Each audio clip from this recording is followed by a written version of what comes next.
ప్రశాంతంగా నిద్రపోయేందుకు నీంద్ యాప్లోకి అడుగుపెట్టండి. ఈ క్షణమే నీంద్ యాప్ను డౌన్లోడ్ చేసుకోండి. ఒత్తిడిని తగ్గించి ప్రశాంతమైన నిద్రలోకి మిమ్మల్ని తీసుకెళ్లే చక్కని కథలు, ధ్యాన పద్ధతులు, ఆహ్లాదకర సంగీతాన్ని మీరు నీంద్ యాప్లో మాత్రమే వినండి. ఇవే కాకుండా పలు రకాల స్లీప్ ప్రోడక్ట్స్ అయిన sleep gummies, milk mix, sleep tea bags గురించిన సమాచారం తెలుసుకోవచ్చు.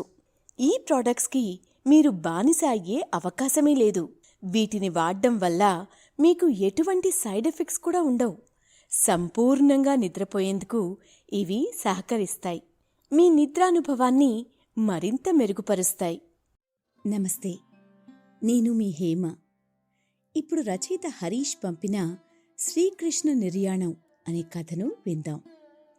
దుష్టుల వల్ల ధర్మం అడుగంటినప్పుడు, శిష్టులు బాధలు అనుభవించినప్పుడు, దుష్టులను శిక్షించి శిష్టులను రక్షించి ధర్మాన్ని ఉద్ధరించడానికి తాను అన్ని యుగాల్లో భూమిపై అవతరిస్తానని కురుక్షేత్ర సంగ్రామం ఆరంభంలో శ్రీకృష్ణుడు అర్జునునికి భగవద్గీత ఉపదేశం చేశాడు. ఈ మేరకు శ్రీ మహావిష్ణువు భూలోకంలో రాక్షసుల హింసలు, అరాచకాలతో నిత్యం తల్లడిల్లుతున్న శిష్టుల సంరక్షణార్థం 22 అవతారాలను దాల్చినట్లు శ్రీమద్ భాగవతం చెప్తోంది. వీటిలో ముఖ్యమైనవి దశావతారాలు. వీటిలో శ్రీకృష్ణావతారం 8వది. 5050 ఏళ్ల క్రితం ద్వాపర యుగంలో శ్రీకృష్ణుడు అవతరించాడు. శ్రీకృష్ణుడి జననం, కురుక్షేత్ర సంగ్రామంలో చక్రం తిప్పడం అందరికీ తెలుసు. మరి శ్రీకృష్ణ నిర్యాణం గురించి ఎంతమందికి తెలుసు? కృష్ణ పరమాత్ముడి ప్రాణదీపం ఆరిపోయిన తీరు ఎందరికీ గుర్తుంది? అయితే మనం కథ వినడం ప్రారంభించే ముందు సౌకర్యవంతమైన స్థితిలోకి వెళ్దాం. మీకిష్టమైన రీతిలో పడుకుని అన్ని లైట్లను ఆఫ్ చేసి మీ కళ్ళు మూసుకోండి. నెమ్మదిగా గాలి పీలుస్తూ పూర్తిగా లోతైన శ్వాస తీసుకుని వదలండి. ఈ ప్రపంచాన్ని, ఇవాల్టి జ్ఞాపకాలను మెల్లగా పక్కకు నెట్టి క్రమంగా నిద్రలోకి జారుకునే సమయమిది. మరోసారి నెమ్మదిగా గాలి పీలుస్తూ లోతైన శ్వాస తీసుకుని మీ శరీరంలోని ఒత్తిడిని బయటకు వదిలివేయండి. ఇప్పుడు మీరు చేయాల్సిందల్లా విశ్రాంతి తీసుకోవడం, సేద తీరడం, మునుపటి స్థితికి రావడం. మీరిప్పుడు మంచం మీద ఉన్నారు. రోజువారీ అలసట నుంచి మీ శరీరం విశ్రాంతి తీసుకుంటున్నట్లుగా మీకనిపిస్తుంది.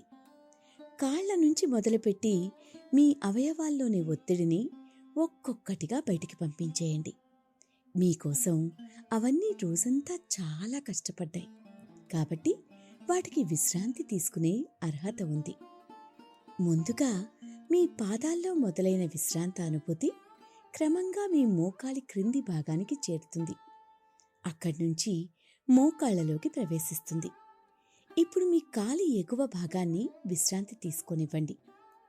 ఈ విశ్రాంత అనుభూతి క్రమంగా మీ పొత్తి కడుపు నుంచి వెన్నెముక మీదుగా ఎగువ వీపు వరకు వచ్చి తర్వాత ఛాతీలోకి ప్రవహిస్తున్నట్లుగా గుర్తించండి.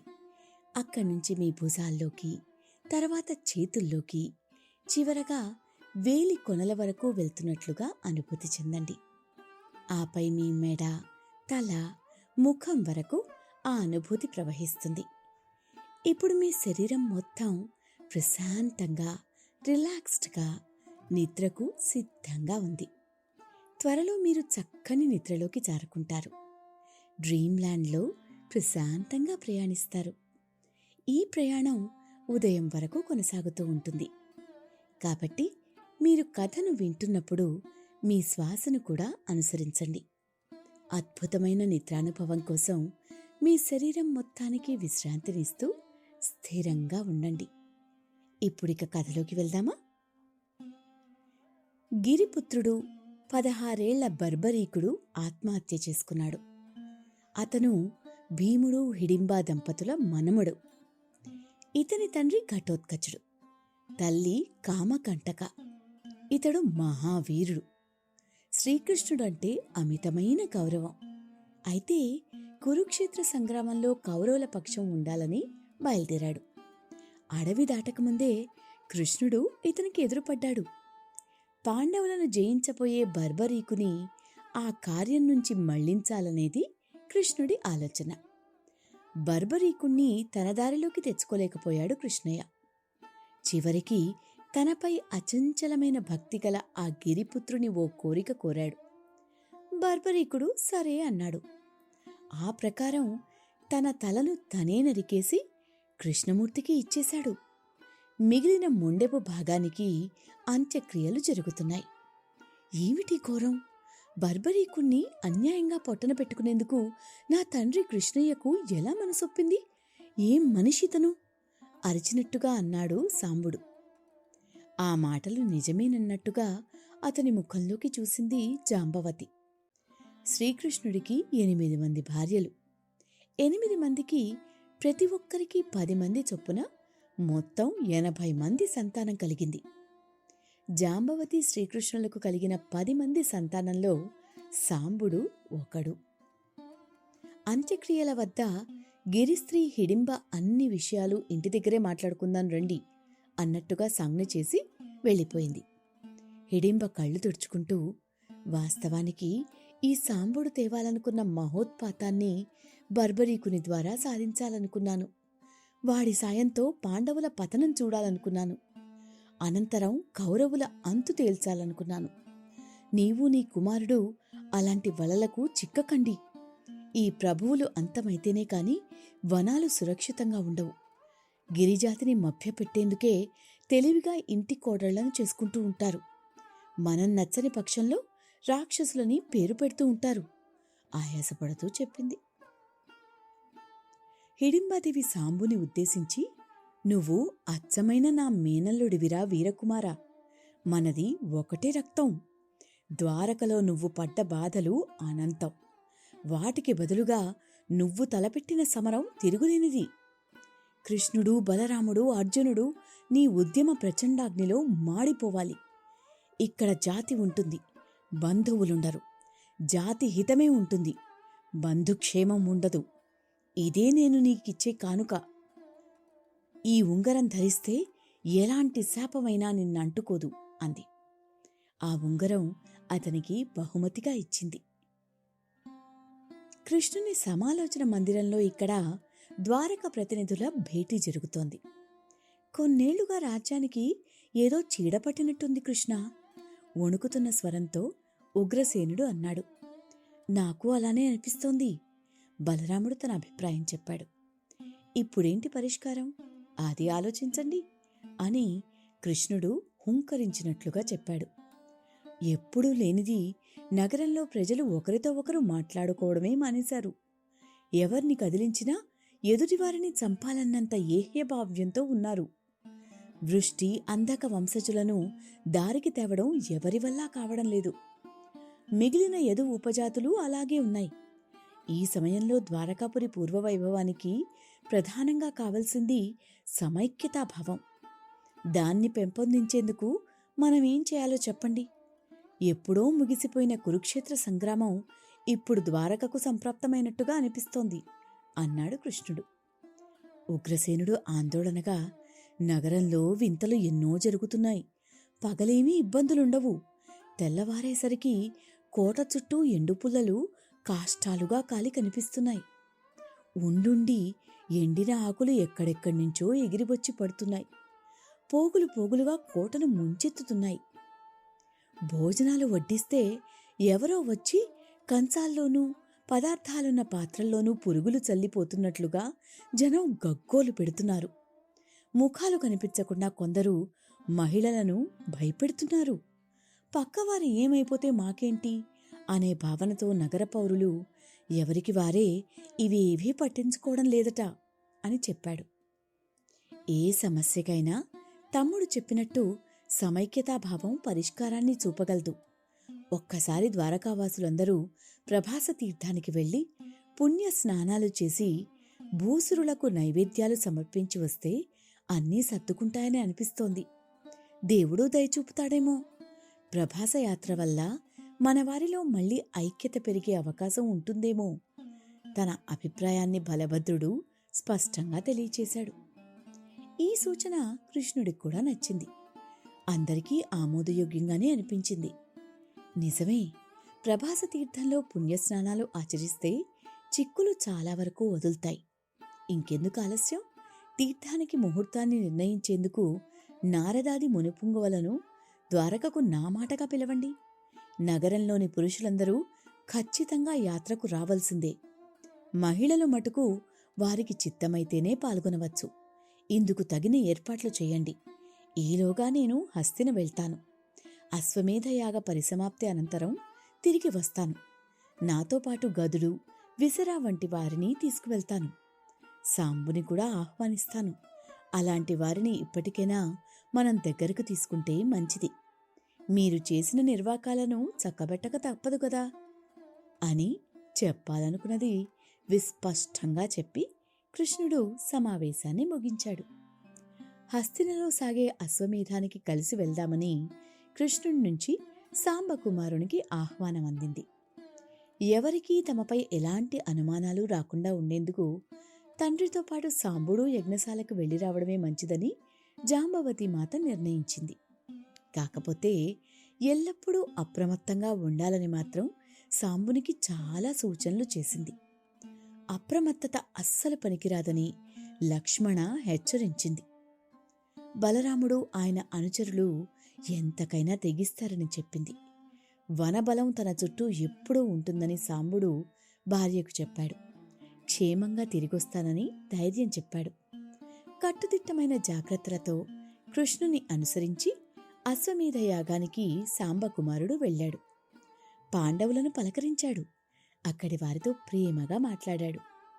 అందరితోనూ కలివిడిగా ఉంటూనే మెల్లగా ద్వారావతి దారి పట్టేశాడు. ఇంటికి వచ్చేసి తన పనుల్లో తాను నిమగ్నమయ్యాడు. కొన్ని రోజులకు కృష్ణుడు పరివారంతో హస్తిన నుంచి ద్వారకాపురం చేరుకున్నాడు. ప్రభాసయాత్రకు రంగం సిద్ధం చేశాడు. ప్రభాస తీరం వెళ్లేందుకు ద్వారకాధిపతులు తలపడుతున్నారనే సంగతి సాంబుని చెవి చేరింది. అతను ఈ సమయం కోసమే ఎప్పటినుంచో ఎదురుచూస్తున్నాడు. వారి వినాశనానికి అప్పటికే అక్కడ సాంబుడు ఏర్పాట్లు చేసుకున్నాడు. అది కూడా తానో మరొకరో పన్నిన పథకం ప్రకారం జరిగినట్టుగా లోకానికి తెలియకూడదని అనుకుంటున్నాడు. ముహూర్త నిర్ణయం కోసం విశ్వామిత్ర, కణ్వ, నారద మునులను ద్వారకాపురం వెళ్లవలసిందిగా మహర్షి సమూహమంతా తీర్మానించింది. అందరూ ప్రయాణమయ్యారు. కొద్ది రోజులు తదేక ధ్యానంతో నడుస్తూ గమ్యానికి చేరువగా వచ్చేశారు. సముద్రఘోష వినపడిందంటే చాలు, ద్వారకాపురం దరి చేరుతున్నట్టే. ఉన్నట్టుండి ఎక్కడ్నుంచి వచ్చిందో కాని అప్సరస లాంటి మహిళ వాళ్లకి ఎదురైంది. ఆమె అందం అరవిందం, ఆమె మోము సువర్ణ కమలం, ఆమె లావణ్యం అపురూపం. వివాహితగా కానవస్తోంది, పైగా గర్భిణిగానూ అగుపిస్తోంది. నిర్మానుష్యమైన ఇలాంటి వనప్రాంతాన ఈ మహిళ ఎదురవ్వడం ఏమిటి అని మునులు ఆలోచిస్తున్నారు.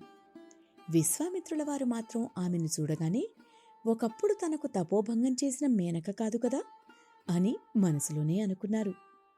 వెనువెంటనే తన హృదయం కళ్ళల్లేని గుర్రంలా ఎగురుతోందని భావించి అదుపులోకి తెచ్చుకున్నారు. మునులారా, మీకు వందనం. ఈరోజు మీ దర్శన భాగ్యం కలిగింది. నాకంతకు మించిన ఆనందం వేరే ఏముంటుంది అంటూ సోయగాలు ఉట్టిపడేలా ఆ మహిళ పలికింది. ఆమె ఎంత మర్యాదగా మాట్లాడినా గొంతు మాత్రం ఆమె అందానికి తగినట్టుగా కనిపించడం లేదు. పురుషుడి గాత్రంలా కొంత గాఢంగా పలుకుతోంది. ఇంతలోనే నారదుడు, ఎవరమ్మా నువ్వు? మా నుంచి ఏం కోరుతున్నావు అని అడిగాడు. వెంటనే ఆ మహిళ, ముని పుంగవులారా, మాది ద్వారకాపురి. మా నగరానికి తరలి వస్తున్నారని తెలిసి మిమ్మల్ని కలిసేందుకే ఎన్నో శ్రమలను కోర్చి ఇక్కడికి వచ్చాను. నేనిప్పుడు నిండు గర్భిణిని. ఏ క్షణంలోనైనా ప్రసవం అన్నట్టుంది నా పరిస్థితి. ఆడబిడ్డ కావాలని నా మనసు కోరుకుంటోంది. మగపిల్లవాడు కావాలని నా భర్త హింసిస్తున్నాడు. తపోబలంతో పుట్టబోయేది ఎవరో మీరు నిర్ధారించి చెప్పగలరని ఇలా వచ్చాను అని సమాధానమిచ్చింది. ఇంతేనా అమ్మా? అదెంత పని అంటూ కణ్వ మహర్షి ఇంకా ఏదో మాట్లాడబోతుండగా ఆమె భర్త చుక్క తెగి రాలిపడ్డట్టుగా అక్కడికి వచ్చి పట్టాడు. అతనితో పాటుగా మరికొందరు యువకులు బిలబిలమంటూ వచ్చేశారు. స్వాములారా, వందనాలు. ఈమె నా భార్య. మాకు పుట్టేది ఆడబిడ్డ మగబిడ్డ, కాస్త చెప్పండి అన్నాడు ఆ అందగత్త భర్తగా చెప్పుకున్న ఓ వ్యక్తి. ఆ మాటలకు పక్కనే ఉన్న యువకులు వెకిలిగా నవ్వారు. నవ్వడమే కాకుండా పిచ్చి పిచ్చి ప్రేలాపనలకు దిగారు. ముందుగా విశ్వామిత్రునికి వారి మీద అనుమానం కలిగింది. తమను అవమానించేందుకు వీరంతా ఇలా నాటకం ఆడుతున్నారని సందేహం కలిగింది. ఇదే సమయంలో నారదుడు ఆ సుందరాంగి భర్తను చూసి ఎవరో గుర్తుకొచ్చినట్లుగా అయిపోయాడు.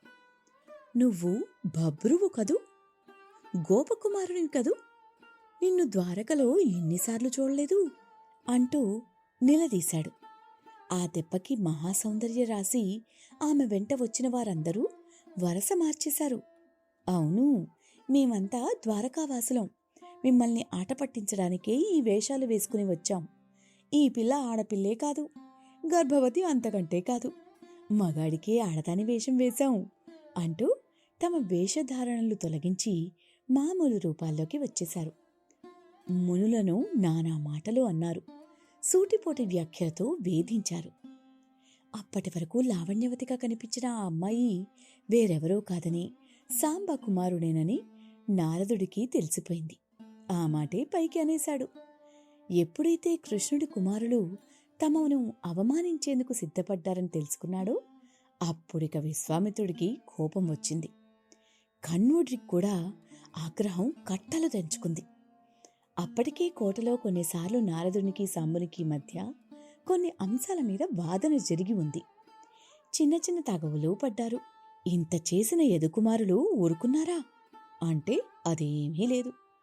మునుల చుట్టూ తిరుగుతూ ఏవేవో తుంటరి పదాలు పాడుతూ పేట్రెగిపోయారు. దీంతో విశ్వామిత్రుడు ఓర్చుకోలేకపోయాడు. కమండలంలో నీళ్లు కుడి చేతిలోకి తీసుకున్నాడు. గర్భిణిగా మా ముందు నిలిచిన ఈ సాంబుని కడుపు నిజంగానే పండుతుంది. మమ్మల్ని ఘోరంగా అవమానించిన వీరందరికీ తగిన శాస్తి జరుగుతుంది. మగవాడైనప్పటికీ సాంబకుమారుడు ముసలానికి జన్మనిస్తాడు. అతని కడుపున ఇనుప రోకలి పుట్టుకొస్తుంది. ఆ రోకలే యదువంశాన్ని సర్వనాశనం చేస్తుంది అంటూ ఆవేశంతో మంత్రజలాలను చల్లేశాడు. శాపం పెట్టేశాడు. కాసేపట్లోనే వేగంగా నడుచుకుంటూ మునులందరూ ద్వారకాదారి పట్టేశారు. వారలా వెళ్ళిపోతుంటే సాంబుడు సంతోషంతో నృత్యం చేశాడు. రోకలిని కూడా బలరాముడు ఆయుధంగా ధరిస్తాడన్న విషయం ఆ సమయాన జ్ఞాపకానికి రావడంతో మరింతగా ఆనందపడ్డాడు. అచ్చం అలాంటి రోకలే ద్వారకను ధ్వంసం చేస్తుందని మునులు పలకడంతో సంబరపడిపోయాడు. గతంలో హిడింబాదేవి తనకు ఇచ్చిన ఉంగరాన్ని గట్టిగా ముద్దు పెట్టుకున్నాడు. భబ్రువు అతని మిత్రులు మాత్రం ఈ పరిణామంతో బిక్కచచ్చిపోయారు. సాంబుని మాట విని వేషాలు కట్టినందుకు తమకు తగిన శిక్ష ఏదో పడినట్లుగా ఆవేదన చెందారు. మునులందరూ నేరుగా కృష్ణుడి మందిరానికే వెళ్లారు. సాంబుని వైనాన్ని వివరించారు. తమ శాపాన్ని, అతని కడుపున ముసలం పుడుతుందన్న విషయాన్ని తెలియజేశారు. ప్రభాసయాత్రకు ముహూర్తం చెప్పి చకచకా కోట దాటేశారు. కృష్ణుడు ఈ విషయాలన్నీ విని తల పట్టుకున్నాడు. సాంబుడు ఇంటికి తిరిగి వచ్చి జరిగిందంతా తల్లికి భార్యకి చెప్పాడు. ఏ ముని శాపమూ తగలకుండా హిడింబాదేవి అందించిన ఉంగరం ఆ సమయంలో సాంబకుమారుణ్ణి కాపాడిందని ఇద్దరూ ఆనందపడ్డారు. తను మర్నాడు అమలు చేయబోతున్న పథకాన్ని సాంబుడు వారికి వివరించాడు. అయితే నేడో రేపో లక్ష్మణకుమారి పడబోయేది నిజమైన ప్రసవ వేదన. నువ్విప్పుడు పడేది వ్యూహాత్మకమైన వేదన. అదన్నమాట అసలు సంగతి అంటూ జాంబవతి నవ్వింది. ఆ రాత్రంతా పురిటి నొప్పులు పడుతున్నట్లు సాంబకుమారుడు నటించాడు. నానా బాధలు పడి ఒక ఇనుప రోకల్ని కన్నానని చెప్తూ తెల్లవారకముందే భబ్రువు ఇంటికి చేర్చాడు. ఆ రోకల్ని చూసి బెంబేరెత్తిపోయిన భబ్రువు తన మిత్రుల సాయంతో దాన్ని ఉగ్రసేనుని సమక్షానికి తీసుకుపోయాడు. అప్పుడే మహారాజు కిందికి దిగాడు. భబ్రువు చెప్పింది విన్నాడు. మతి చెడిందా భబ్రువా? రోకలి పుట్టడమేమిటి? సాంబుడు కనడమేమిటి? మగవాడు ఎక్కడైనా ప్రసవిస్తాడా అని విసుక్కున్నాడు. నేను చెప్పేది నిజం తాత, ఇది విశ్వామిత్రుల వారి శాపం అంటూ ముందు రోజు తాము చేసిన పనులను ప్రభువుకి చెప్పాడు భబ్రు. ఉగ్రునికి నిద్రమత్తు మొత్తం వదిలిపోయింది. ఆ దిక్కుమాలిన ఇనుపరోకల్ని తెచ్చి నా మందిరంలో పెడతామే, దాన్ని అరగదీసి సముద్రంలో కలిపేయండిరా మూర్ఖులారా కోపంగా ఆదేశాలిచ్చాడు. వెనువెంటనే భబ్రువు తన మిత్రులతో కలిసి ఆ పనే చేశాడు. ప్రభాసయాత్రకు అంతా సిద్ధమైంది. మరునాటి ఉదయమే ప్రయాణం. యాత్రలో సురాపానం నిషిద్ధమని, రజోగుణం కలుగజేసే ఆహారాన్ని తీసుకుపోకూడదని శ్రీకృష్ణుడు ఆదేశాలిచ్చాడు. ఆ రాత్రి కృతవర్మ ఇంట్లో కూర్చున్నాడు సాంబుడు. సుర లేకుండా ప్రభాసయాత్ర ఏమిటని ఒక దశలో కృతుణ్ణి వెర్రెత్తించాడు. అడవుల్లో వడబోసిన విప్పసారాను పీపాల కొద్దీ రథంలోకి రహస్యంగా చేర్పిస్తానని, ఎవరికీ తెలియకుండా ప్రభాసానికి తీసుకెళ్తే అక్కడ తాగొచ్చని చెప్పాడు. తన రథంలో సురను తరలించేందుకు కృతవర్మ ఆనందంగా అంగీకరించాడు. సమయం సందర్భం కుదిరితే సాత్యకిని యాత్రలోనే పరలోకానికి పంపుతానని, అందుకు సహకరించాలని సాంబుణ్ణి కోరాడు. సాయపడతానని కృతవర్మకు సాంబుడు మాటిచ్చాడు. సాత్యకి హత్యకు రంగం సిద్ధం చేయడంలో భాగంగా ఆ రాత్రివేళని అన్ని జాతుల వారిని కలిసి ఒకరిపైకి మరొకరిని ఎగదోయాలని సూచించాడు. ప్రభాస తీరాన్ని రణరంగంగా మార్చాలని కోరాడు. ఈ సలహా కృతవర్మకు బాగా నచ్చింది. సాంబుడు కోరినట్టుగానే రాత్రికి రాత్రే ఉపజాతుల నేతలందర్నీ కలిశాడు కృతుడు. ఒకరిపై ఒకరికి మాటలు చెప్పి వారంతా తమలో తామే తలపడేందుకు వీలుగా గట్టి పునాది కట్టి వచ్చాడు. జాంబవతి మాత ఏమనుకుందో ఏమో, యాత్రకు తానూ వస్తానంది. సాంబుడేమో వద్దన్నాడు. పురుడు పూసుకోవడానికి సిద్ధంగా ఉన్న లక్ష్మణను వదిలిపెట్టి రావద్దని తల్లిని కోరాడు. లక్ష్మణ మాట ప్రస్తావన రాగానే జాంబవతి కూడా సంకోచించింది. సరే, నువ్వే యాత్ర పూర్తి చేసి సత్ఫలితాలతో తిరిగిరా నాయనా అంటూ కుమారుణ్ణి దీవించింది. సాంబునికి సందేహమే, ప్రభాసం నుంచి నివాసానికి తాను చేరగలనో లేదో అని. విజయమో వీరస్వర్గమో అనుకునే తన వంటి వారికి బెరుకెందుకు అని సర్ది చెప్పుకున్నాడు. తెల్లవారేసరికి ద్వారకా నగరమంతా కోలాహలానికి నిలయమైపోయింది. యదువీరులందరూ వీర తలకాలు దిద్దుకున్నారు. కొత్త బట్టలు కట్టుకున్నారు. తలపాగాలు చుట్టుకుని ఆయుధాలను చేతపట్టారు. ప్రతి ఇంటి నుంచి మగవారు బయలుదేరారు. హారతులిచ్చి తల్లులు భార్యలు వారిని సాగనంపారు. సాత్యకి కృతవర్మ సహా యదు ప్రముఖులంతా ప్రభాసానికి బయలుదేరారు. తన బిడ్డలనందరినీ యాత్రకి నమ్మనమని కృష్ణుడు ఆహ్వానించడంతో వారంతా తండ్రితో వచ్చి కలిశారు. ఎందుకనో సత్యభామ మినహా కృష్ణుడి భార్యలెవ్వరూ ప్రభాస తీరానికి వెళ్లేందుకు మనసు పడలేదు. సత్య వెంటరాగా కృష్ణుడు బయలుదేరాడు. ఉగ్రసేనుడు వసుదేవుడు కోటకు రక్షగా నిలిచారు. కృష్ణుడి కుమారులంతా పాదయాత్ర ఆరంభించారు. పాదయాత్రికులకు కృష్ణుడు నాయకత్వం వహించాడు. వారంతా ముందుకు సాగుతుండగా పూలరేకులను గోపస్త్రీలు విసురుతూ కనిపించారు.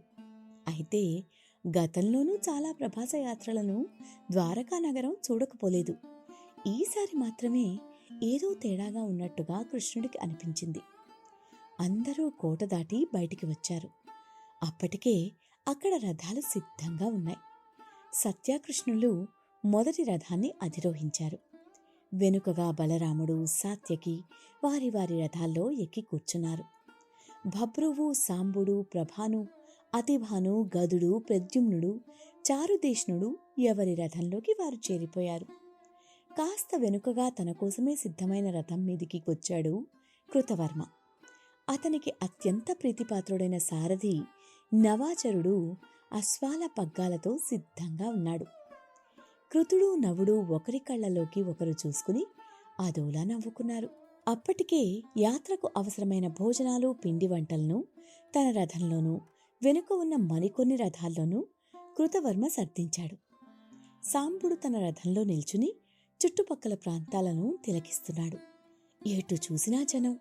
ఎవరేం మాట్లాడుతున్నారో ఎవరికీ అర్థం కాని స్థితి. రథాల గమనం వేగాన్ని పుంజుకుంది. సాంబుని మనసు ఆలోచనలతో నిండిపోయింది. తాననుకున్నట్టుగానే అన్నీ జరుగుతాయా? అనే ఆలోచన తరచూ తన మదిలో మెదులుతోంది. చుట్టూ ఉన్న కొండల మీద నుంచి వనపుత్రుడు తమను గమనిస్తూనే ఉండి ఉంటారని అనుకున్నాడు.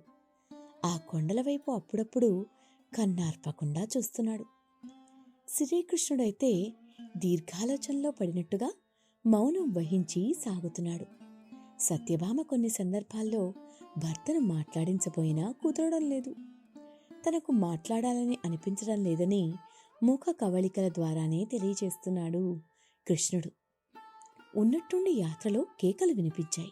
బాగా వెనుకబడిన కృతవర్మ రథం వద్ద జనం గుమిగూడి ఏదేదో మాట్లాడుకుంటున్నారు.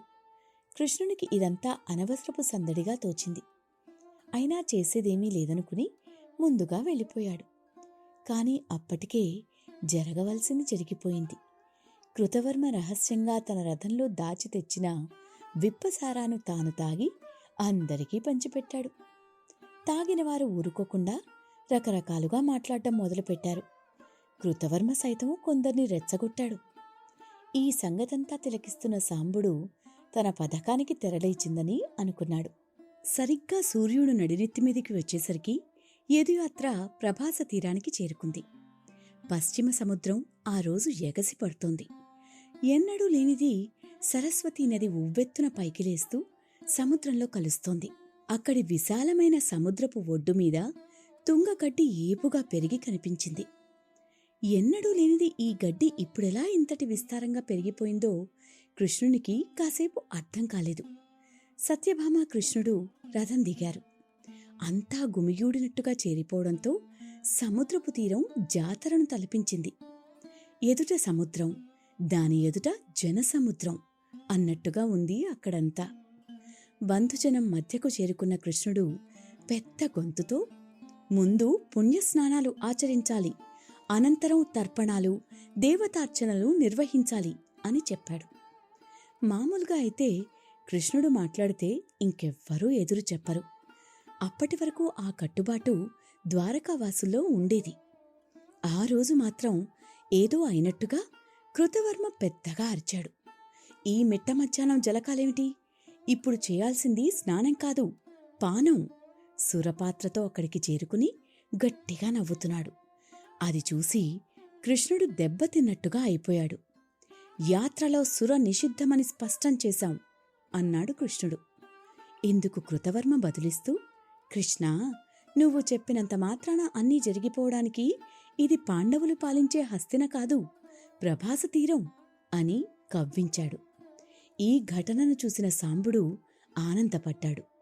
శ్రీకృష్ణునితో కృతవర్మ ఏదో వాదానికి దిగుతున్నాడని దూరం నుంచే గ్రహించిన బలరాముడు, సాత్యకి, ప్రద్యుమ్నుడు ఇంకొందరు హుటాహుటిన అక్కడికి వచ్చేశారు. కృష్ణునికి రక్షణ కవచంలా నిలబడ్డారు. తన వద్దకు వచ్చిన వారందరూ మత్తులో ఉన్నారని కృష్ణుడు చిటికెలోనే గ్రహించేశాడు. సాత్యకి, ఏమిటిది? ఈ సురాపానం ఏమిటి? అందునా ప్రభాసంలో అన్నాడు కరుగ్గా. అన్నా, నాకేమీ తెలీదు. సుర ఇక్కడికి ఎలా వచ్చిందో కూడా గుర్తులేదు. ఎవరో తెచ్చి బలవంతంగా చేతికందించారు. వరుసగా పానపాత్రలు ఖాళీ చేస్తూనే ఉన్నాను. నేనే కాదు, మన వారంతా బాగానే తాగుతున్నారు. పుణ్యాత్ముడెవరో మంచి మాంసాహార వంటకాలు అందించాడు. సుర అంటే మామూలు సుర కాదు, ఒకటో రకం గిరిసుర. కొడితే కొండలే కొట్టాలి మరి. అదో రకమైన ఉన్మాదంతో చెప్పాడు. కృష్ణుడు నిర్ఘాంతపోయాడు. కొండసారా ఇక్కడికెందుకొచ్చింది? కొడితే కొండలే కొట్టాలంటున్నాడు. కొండలు ఎవరిని కొట్టబోతున్నాయి? కృష్ణుడు అయోమయంగా ఉన్నాడు. ఈలోగానే సాత్యకి మాటలన్నీ కళ్ల ముందే జరుగుతున్నాయి. తన వారంతా విపరీతంగా తప్పతాగి చిందులేస్తున్నారు. మరో విడ్డూరమూ కనిపించింది. భూసురులకు చెల్లించవలసిన నైవేద్యాలను తుంగదుబ్బుల మాటున పనిగట్టుకుని మరీ వానరాలకు సమర్పిస్తున్నారు కొందరు. సాంబుడే స్వయంగా ఆ కార్యక్రమానికి నేతృత్వం వహిస్తున్నాడు. కోతి జాతి అని తనను ప్రభువులు గేలి చేసినందుకు ఆ కోతులకే నైవేద్యాలు చెల్లిస్తున్నానన్న భావం సాంబుడిలో ఆ క్షణాన కనిపించింది. ఈ విషయాన్ని శ్రీకృష్ణుడు ఇట్టే గ్రహించేశాడు. పేరుకు తగ్గట్టుగానే సాంబుడు ప్రవర్తిస్తున్నాడేమో అని భావించాడు. నాథా, ఇదేదో విపరీత కాలమే. వీళ్ల పానం, వీళ్ల అతి భాషణ, బ్రాహ్మణోత్తములను ఆహ్వానించకపోవడం, వారికి అర్పించవలసిన పదార్థాలను, మర్కటాలను అందించడం, ఇవన్నీ చూస్తుంటే ప్రమాదమేదో ఎదురయ్యేటట్టే ఉంది అని సత్యభామ భయం భయంగా చెప్పింది. అవును, భూసురులను పిలవాల్సిందిగా బభ్రువును పురమాయించాను. గుర్తు రాలేదని తప్పించుకున్నాడు. ఇప్పుడిలా వానరాలు భక్ష్యాలు భోజిస్తున్నాయి. ఇదంతా నాకు వింతగానే ఉంది అని కృష్ణుడు చెప్పాడు. ఇంకా కృష్ణుడి మాటలు పూర్తి కానేలేదు. బలం, శౌర్యం, పరాక్రమం, శరీర దారుఢ్యం వంటి విషయాలను తాగిన మత్తులో అనవసరంగా సాత్యకి ప్రస్తావన తెచ్చాడు. తేవడమే కాకుండా, ఈ కృతవర్మ మహావీరుడా, నిద్రపోతున్న ఉపపాండవులను కర్కశంగా చంపేసిన అశ్వత్థామకు సహాయపడ్డాడు. దృష్టద్యుమ్నుని వధలోనూ వీడి పాత్ర ఉంది అంటూ విరుచుకుపడ్డాడు. విన్నవారంతా అవాక్కైపోయారు. సాత్యకి మాటలను ప్రద్యుమ్నుడు కూడా సమర్థించాడు. దీంతో కృతవర్మ చెలరేగిపోయాడు. ఛాతీని ముందుకు విరుచుకుని, బాహువులు తెగిపడి ప్రాయోపవేశానికి సిద్ధమైన భూరిశ్రవుణ్ణి చంపేశావే, నీ గురించి ఏం చెప్పాలిరా మూర్ఖ అంటూ సాత్యకి వైపు చేయి చూపించాడు. సాత్యకి విపరీతమైన కోపం వచ్చింది. అతని ఆలోచనలు ఎక్కడెక్కడికో వెళ్ళిపోయాయి. కృష్ణ, శమంతకమణి అదృశ్యం విషయంలోనూ ఈ కృతుడు మన మీద అవాకులు చవాకులు ప్రచారం చేశాడు. శతధన్వుడు మనపై తిరగబడేందుకు వీడూ కారణమే. వీడి అంతు ఈరోజు తేల్చవలసిందే అన్నాడు కోపంగా. సాత్యకి మాటలకు సత్యభామ కళ్ళు తుడుచుకుంది. పతిదేవా, సాత్యకి మాటల్లో నిజం లేకపోలేదు. నా తండ్రి సత్రాజిత్తు మరణం వెనుక కృతుని పాత్ర ఉంది అని కన్నీళ్లు పెట్టుకుంది. సత్య కన్నీరు పెట్టడంతో శ్రీకృష్ణుని గుండె బరువెక్కిపోయింది. ఎప్పుడైతే సత్యభామ ఏడ్చిందో సాత్యకి హృదయమంతా బగబగా మండింది. కృతవర్మ మీద కోపం కట్టలు తెచ్చుకుంది. ఒక్కసారిగా కత్తిని బయటకు లాగాడు. కృతవర్మ కుత్తుకను కోసేశాడు. అనుకోని ఈ పరిణామానికి అక్కడి వారంతా భయపడిపోయారు. కృతవర్మను చంపిన సాత్యకి అక్కడితో ఆగిపోలేదు. తనకు సరిపడని మరికొందరు యదువులను నరికేందుకు వెళ్ళాడు. ఎప్పుడైతే కృతవర్మను సాత్యకి చంపేశాడో అక్కడే ఉన్న అంధక వంశీయులు, భోజక వంశస్థులకు రోషం కట్టలు తెంచుకుంది. తమ చేతుల్లో ఉన్న పానపాత్రలతో సాత్యకిని బాధడం మొదలుపెట్టారు. వారిని అడ్డుకునేందుకు కృష్ణుడు నానాయాతన పడ్డాడు. సాత్యకి తన్నులు తింటుంటే రక్షించేందుకు ప్రద్యుమ్నుడు ఆ గొడవలోకి వెళ్ళాడు. భోజులు, అంధకులు సాత్యకిని, ప్రద్యుమ్నుణ్ణి దొరికిన ఆయుధాలతో దొరికినట్టుగా చావబాదేశారు. చివరికి వీరిద్దరి ప్రాణాలు తీసేశారు. ముద్దుల బిడ్డ ప్రద్యుమ్నుడు తన కళ్ల ముందే ప్రాణాలు వదలడంతో శ్రీకృష్ణుణ్ణి నైరాశ్యం ఆవహించేసింది. యదువంశం నాశనమైపోతేనే మంచిది అన్నట్టుగా అదోలా అయిపోయాడు. ఇదే అదనుగా యదువీరులందరూ ఉపజాతుల భేదాలను దృష్టిలో పెట్టుకుని తాము వ్యతిరేకమనుకున్న వారి మీద గొడవలకు దిగారు. వీరు వారని తేడా లేదు. అందరూ తిరగబడ్డారు. మద్యం మత్తులో కసితీరా ఒకరినొకరు కొట్టుకున్నారు. కోపం తీరక, ఏ ఆయుధాలు చాలక తమ కళ్ల ముందున్న పదునైన అంచులు గల నిలువెత్తు తుంగగడ్డిని పీకి పీకి దాంతో దాడులు చేసుకున్నారు. అవి గడ్డి పరకల్లా లేవు, కత్తుల కంటే పదునుగా ఉన్నాయి. ద్వారకావాసులందరూ తుంగగడ్డితో ఒకరిపై ఒకరు తలబడి ఇలా ప్రాణాలు తీసుకుంటూ ఉంటే, ఆ గడ్డిని అక్కడ పాతిన సాంబుడు మాత్రం దాడులు జరుగుతున్న సమూహాల మధ్య తిరుగుతూ సంతోషంగా నవ్వుతున్నాడు. అక్కడికి కాస్తంత దూరంగా ఉన్న కొండల మీద నుంచి ఈ దృశ్యాలను హిరణ్యధన్వుడు, నిషాదుడు ఇంకా అనేక మంది వనవాసులు తిలకిస్తున్నారు. తమను కాల్చుకు తిన్న ప్రభువులు తమ కళ్ల ముందే తన్నుకు చస్తున్న సన్నివేశాన్ని చూసి ఆనందంగా ఉన్నారు. తన నేత్రాల ముందే తన వారంతా ఇంతటి నీచంగా ఒకరినొకరు చంపుకుంటున్న తీరుతో కృష్ణుడు హృదయంలో నుంచి ఒకానొక కార్పణ్యం బయటపడింది. అది నిప్పు కణంలా కణకణ మండింది. ఆయన కూడా చేతికి దొరికిన ఆయుధంతో కనపడిన వారినల్లా కనపడినట్టుగానే నరుక్కుంటూ పోయాడు. ఇంతలోనే మరో ముఖ్యమైన ఘటన చోటు చేసుకుంది. గొడవలు పడుతున్న యదువీరుల మధ్య తిరుగుతున్న సాంబకుమారుణ్ణి తీవ్ర గాయాలతో ఎక్కడో పడున్న చారుదేష్ణుడు గమనించాడు. ద్వారకలో ఈ సమస్యలకు సాంబుడే కారణమని అతనికి ఎప్పటినుంచో సందేహం. అదంతా ఒక్కసారిగా ఆ సమయాన అతని బుర్రలో తళుక్కున మెరిసింది. ఆ మరుక్షణంలోనే నింపాదిగా లేచి కూర్చున్నాడు. అయోమయంగా చూసినట్టు చుట్టూ చూశాడు. సమీపంలోనే సగానికి విరిగిపోయిన ఒక శూలం కనిపించింది. దాన్ని నెమ్మదిగా అందుకున్నాడు. అది పదునైన కరవాలంగా అతని చేతుల్లో ఇమిడిపోయింది. నడవలేక నడిచాడు. సాంబకుమారుని వెనక పడ్డాడు. ఇదంతా సాంబుడు గమనించలేదు. ఆ క్షణంలో చారుదేశుని బలం నక్షత్రమండలమంతా, గగనమంతా, భూగోళమంతా అన్నట్టయింది. 14 భువనాల సత్తువ మొత్తం అతని చేతికే దక్కినట్టయింది. వీరావేశంతో సాంబుని వెన్నులో ఒకే ఒక్క శూలం పోటు భయంకరంగా పొడిచేశాడు చారుడు. ఈ పరిణామం నుంచి తేరుకునే లోపుగానే సాంబకుమారుని వీపున దిగబడ్డ శూలం అతని పొట్టలోంచి బయటికి తన్నుకొచ్చేసింది. అతనికి మాతృమూర్తి జాంబవతి, భార్య లక్ష్మణకుమారి గుర్తుకొచ్చారు. కన్నీరులికింది. ఆ వెంటనే నేలమీద తల వాల్చేశాడు. కృష్ణుడికి అప్పుడే మనుమడు పుట్టాడు. ద్వారకలోని ప్రసూతి సౌధంలో సాంబుని భార్య లక్ష్మణకుమారి మగబిడ్డకు జన్మనిచ్చింది. సాంబుని అంత్యక్రియలు పూర్తయ్యాక రథం వద్దకు జాంబవతిని తీసుకువచ్చాడు హిరణ్యధనుడు. అమ్మా, నీకు చెప్పేటంతటి వాణ్ణి కాదు. చరిత్రగతిని మార్చేందుకు కొన్ని వేళ్లు తెగాలి, కొన్ని మెడలు వాలిపోవాలి, కొన్ని ప్రాణాలు పోవాలి. సాంబుని జీవితం సార్థకం. తన జాతి కోసం, ఆ జాతి అస్తిత్వం కోసం కర్పూరంలా వెలిగాడు. చింతపడకు. లక్ష్మణ సాంబకుమారుల తీపి గుర్తుగా ఈ పసికందును వనవీరునిగా పెంచు. అప్పుడు జరగవలసింది చాలానే ఉంది. వెంటనే ద్వారకకి వెళ్ళు. వీడికోసమైనా నువ్వు సజీవంగా ఉండాలి. బయల్దేరు అన్నాడు. హిరణ్యధనుడు సాంబ లక్ష్మణుల అస్థికలను కాలిని కాష్టం నుంచి పైకి తీసి సముద్రంలో కలిపాడు. వెంటనే, అందరూ వినండి. ఇప్పుడు నేను చెప్పబోయే కార్యాన్ని శ్రద్ధగా నిర్వహించి కొండకు చేరేవాడు చరిత్రలో నిలిచిపోతాడు. ఆ బాధ్యతను ఎవరు మోయగలరో తేల్చుకోండి, తేల్చి చెప్పండి, బిగ్గరగా కేకవేసినట్టు చెప్పాడు. తమ నాయకుడు హిరణ్యుడు ఏమి పని చెప్తాడోననే గిరివాసులు ఆసక్తిగా వింటున్నారు. తాము దేనికైనా సిద్ధమేనన్నారు.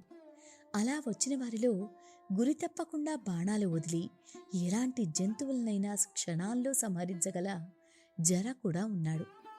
జరా అని హిరణ్యుడు ఆప్యాయంగా పిలిచాడు. సామి అంటూ ముందుకు జరిగి వచ్చాడు జరుడు.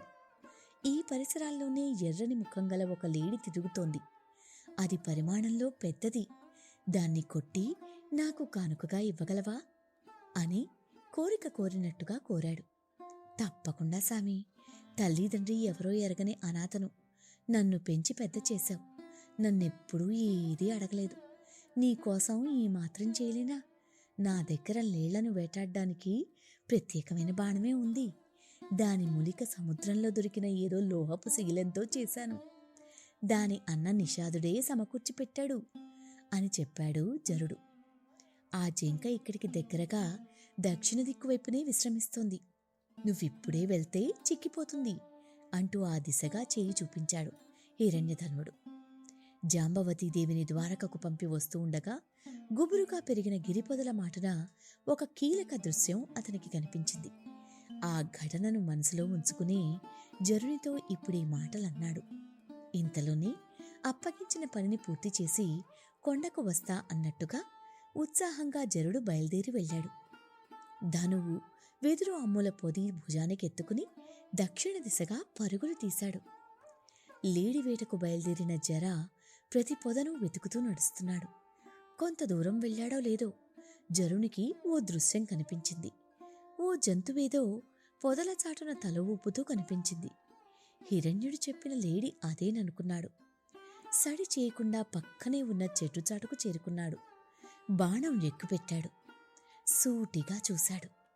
అతని గురికి తిరిగేముంది బాణాన్ని బలంగా లాగాడు. బాణం వదిలాడో లేదో హహా అని హాహాకారం వినిపించింది. భూమి బీటలు వారేలా వినిపించింది. ఆకాశం విరిగిపడేలా వినిపించింది. విలయంలా వినిపించింది, ప్రళయంలా వినిపించింది. ఆ కేక విని జరుడు ఆశ్చర్యపోయాడు. తాను కొట్టింది లేడినైతే మనిషి గొంతు వినిపించింది ఏమిటి అని భయపడిపోయాడు.